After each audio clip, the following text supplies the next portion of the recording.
Pour bien conclure cette année un poil catastrophique, où même des gens qu'on pensait immortels tels que Lemmy ou Christopher Lee ont pu décéder, j'ai eu envie de vous faire une petite liste de 3 films à se mater pour la fin de l'année. Mais comme il fallait réguler tout ça, j'ai décidé de ne prendre exclusivement que des films ayant pour thématique le jour de l'an, en y plaçant une grande partie de leur action. Donc Au revoir LA Confidential, par exemple, malgré tout l'amour que j'ai pour ce film. Au revoir Forrest Gump, Boogie Night, Quand Harry rencontre Sally, où tout le monde dit I love you. Et il fallait que ce soit de bons films aussi, donc pas de Money Train. Ou La fin des temps.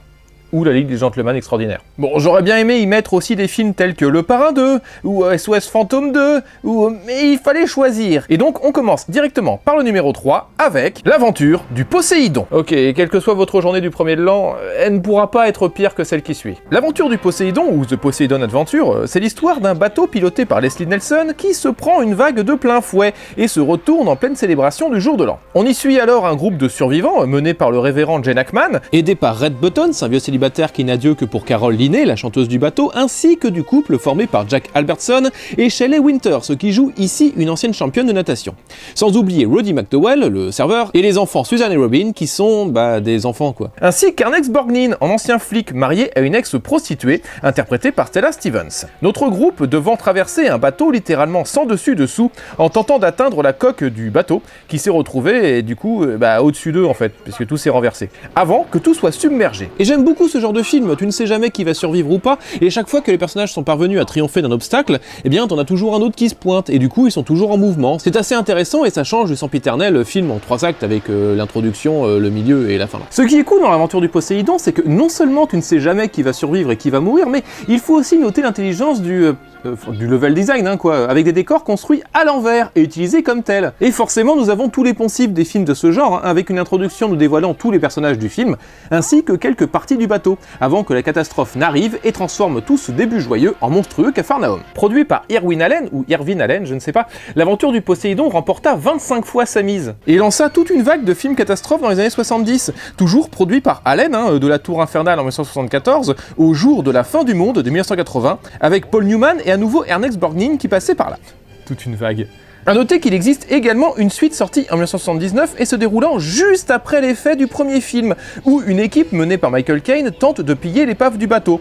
Mais je ne l'ai pas vu. Ainsi qu'un remake en 2006 par Wolfgang Peterson, qui reste sympathique bien qu'oubliable. J'aime bien ce genre de film, un jour je ferai peut-être une grosse vidéo dessus. Numéro 2. Strange Days. Alors à la différence du film précédent, là t'as certes un gros casting, mais il fit un bide monumental. Strange Days, c'est l'histoire de Ralph Fiennes, dealer de mémoire, dans un futur alternatif de 1999, tombant malgré lui sur les souvenirs d'une prostituée assassinée. En gros, t'as une idée assez cool dans ce film, t'as un ustensile en fait qui se met sur la tête et qui te permet de voir les mémoires des gens, les souvenirs quoi, en surfant sur la vague de la réalité virtuelle de l'époque.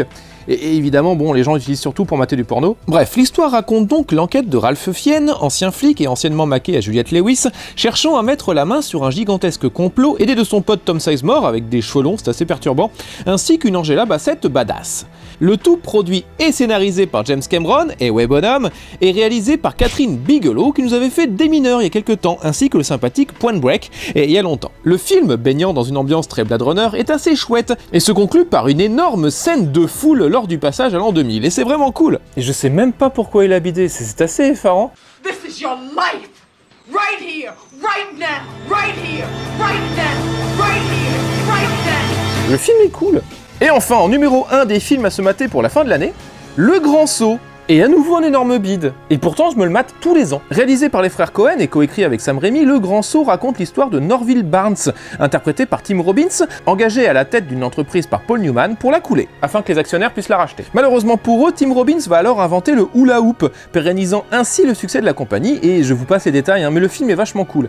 Non seulement t'as Paul Newman en méchant dedans, mais t'as aussi Jennifer Jason Leigh en une sorte de Lois Lane sous amphétamine. I tell you, the guys are phony. Phony, huh? As a $3 bill. Says who? Says me, Amy Archer. Why is he an idea man? Because Hudsucker says he is? What are his ideas? Why won't they let anyone interview him? Genius. $5 says she mentions her Pulitzer. Puis surtout, il est juste magnifique à regarder tout en art déco avec le fameux Roger Deakins à la photo. Et une ambiance très Brésil pour les rouages administratifs de la société. Évidemment, encore une fois, nous avons la description traditionnelle du pauvre type qui devient un sacré connard dès qu'il a du pouvoir. Mais j'aime beaucoup comment les Coen dépeignent le monde de la grande entreprise dans un New York sublimé par la neige et la photographie de Roger Deakins. Puis, bon, tu retrouves tous les habituels des frères Coen en plus avec Steve Buscemi en barman, Charles Durning en suicidé et John Polito que j'adore. Et la musique de Carter Burwell est toujours aussi sublime. Puis c'est une fable. J'aime bien les fables. Malheureusement, le film, pour des raisons que j'ignore à nouveau, ne rencontra pas un immense succès et reste jusqu'à aujourd'hui le film réalisé par les frères Coen ayant engrangé le moins d'argent au cinéma, avec seulement 3 millions de dollars de recettes pour 25 millions de budget.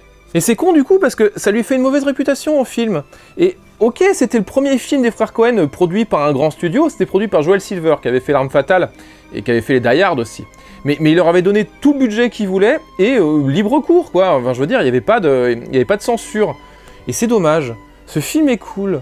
Enfin voilà, c'était ma liste des 3 films à voir pour bien terminer l'année. Alors si vous les aviez pas vus et que ça vous a donné envie de les regarder, ben c'est cool parce que c'était un peu mon but caché. Et on se retrouve pour une nouvelle année 2016 riche en cinéma avec, alors déjà là bientôt il va y avoir Creed qui va sortir, que j'ai hâte de voir, c'est un spin-off de Rocky. Et The Revenant, c'est le dernier Inaritu, c'est un western avec DiCaprio dedans, qui, alors là, bon, en ayant vu ce qui s'est passé pendant le tournage et tout ça, s'il a pas son Oscar, je crains pour sa santé mentale.